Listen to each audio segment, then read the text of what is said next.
मंत्री माणिकराव कोकाटेंच्या शिक्षेला स्थगिती दिल्यानंतर निकालावेळी कोर्टाने नोंदवलेल्या टिप्पणीवरून माजी न्यायाधीशांनी आक्षेप घेतलेला आहे।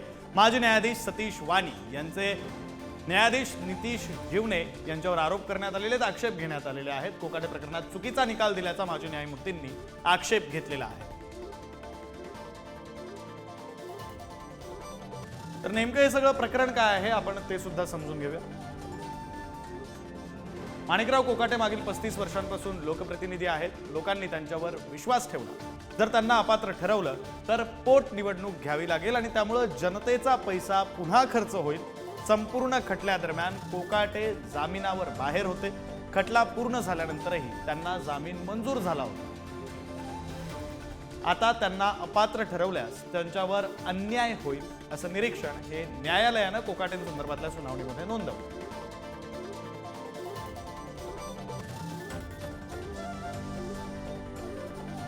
तर या निकालावरचे किंवा या निरीक्षणावरचे नेमके आक्षेप काय आहेत तर कोकाटे भ्रष्ट आहेत, खोटं सांगून त्यांनी सदनिका घेतल्या। माणिकराव कोकाटे प्रकरणात चुकीचा निकाल देण्यात आलाय असा आक्षेप घेण्यात आलाय।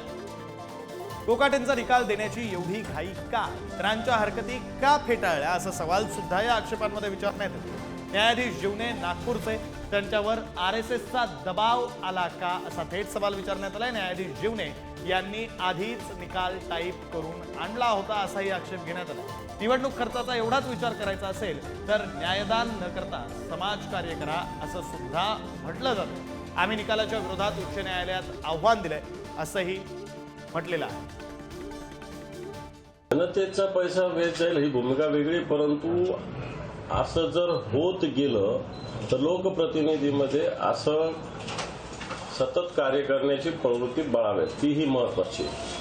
शेवटी तीही थांबवण्याची आवश्यकता आहे। न्यायदेवतेवर आमचा सगळ्यांचा विश्वास आहे, पण तिथे असणारे जज त्यांनी जे काही तिथं विश्लेषण केलेलं आहे की असा पैसा लागतो, मग इलेक्शन कशाला घ्यायला पाहिजे, मग इलेक्शनला लागणारा पैसा हा कुठेतरी वाचावा म्हणून मी त्या ठिकाणी स्टे देत आहे। हास्यास्पद आहे आणि दुर्दैव आहे। अशा पद्धतीने निकाल लागत असेल तर न्यायव्यवस्थेमध्ये सुप्रीम कोर्ट आणि हायकोर्ट यांनी याच्यामध्ये लक्ष घालावं। कुठलाही गुन्हेगार असेल त्याला तो गुन्हा केला असेल तो शिक्षेस पात्र असेल तर मग तो शिक्षा झाली पाहिजे।